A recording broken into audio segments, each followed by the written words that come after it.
So science fiction. Science fiction is a genre, is completely wide open and completely all over the place. There are countless other versions of science fiction. And you say science fiction, it can be anything. So picking 5 books for you guys to read that I think would be brilliant was one of the hardest tasks I think I've done. I talk about new books, I talk about some classics, and I've tried to reach across different subgenres of science fiction as well. Because there is a lot to this genre. It's not as closed off as you would think. It's huge. And I wanted to pick 5 books or a writer, someone you could just pick up and read depending on what you wanted and where you wanted to go with it. I hope you guys enjoy this list. I did kind of cheat because I picked one writer I couldn't just choose, if that makes sense.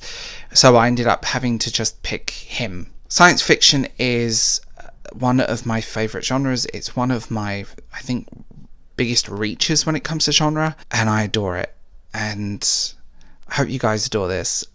Before we get going, all of my links are down below. Get in touch, say hi, and tell me what you think in the comments. Don't forget to like, subscribe, and please share this video. Because the YouTube algorithm hates me, and it would be nice to actually, it would be nice for you two to actually show my subscribers my videos once in a while. That would be good.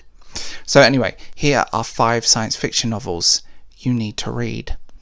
So this is my cheat on the list. I found it very hard to pick one book by this guy. James Smythe is phenomenal. He writes very good near-future science fiction. The Machine, The Explorer and its sequel, The Echo, I Still Dream, The Testimony.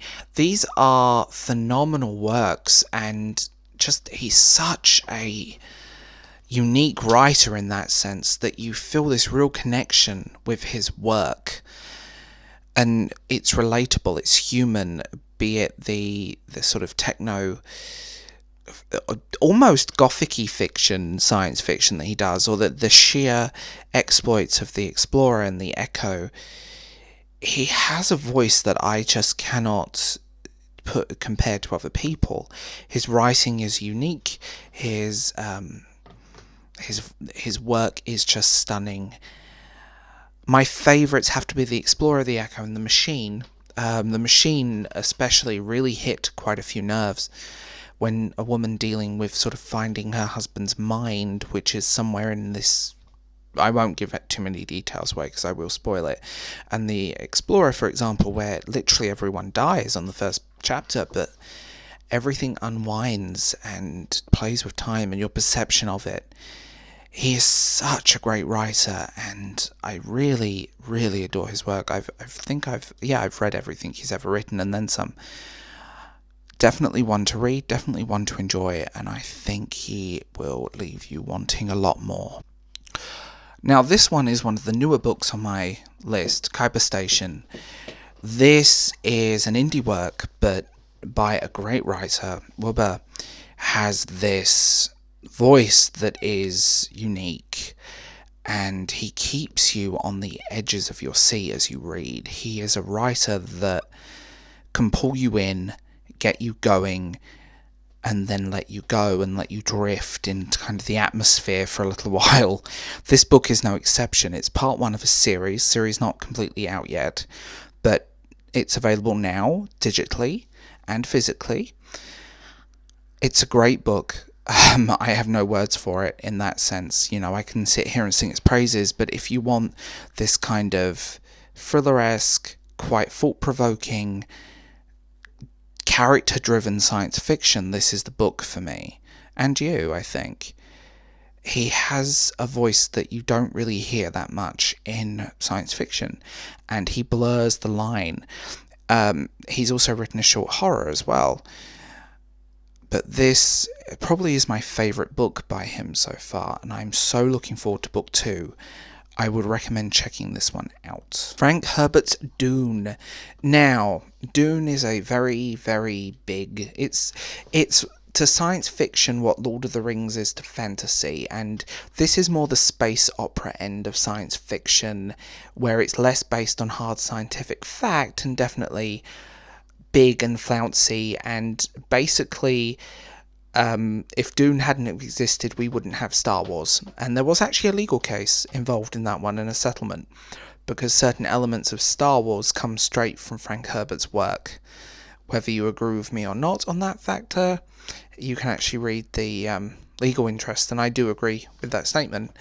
I've picked the graphic novel here because it's visually stunning and really paints it. The artwork is just beautiful and it paints the world beautifully.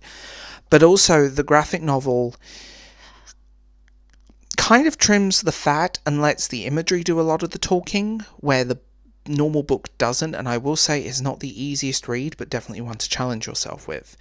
Dune is fundamentally one of the most important pieces of science fiction of its era ever written, and to this day remains one of the most important science fiction works. There's 3 Dune novels by him originally, and then there's works that carried on by his son.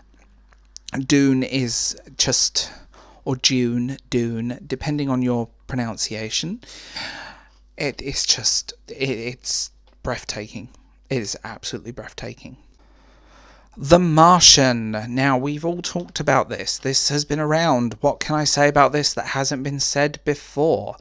This is near future science fiction, one of the first manned mission to Mars. He ends up stranded on the planet.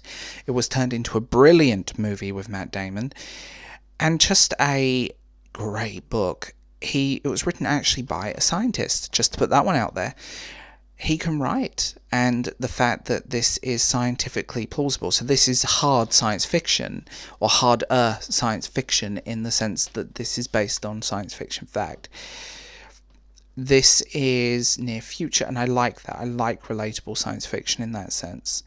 It's well written, it's fascinating, it's daunting, and really paints this picture of just him being alone with thoughts on Mars, having to survive and go about his day-to-day stuff, and a lot happens.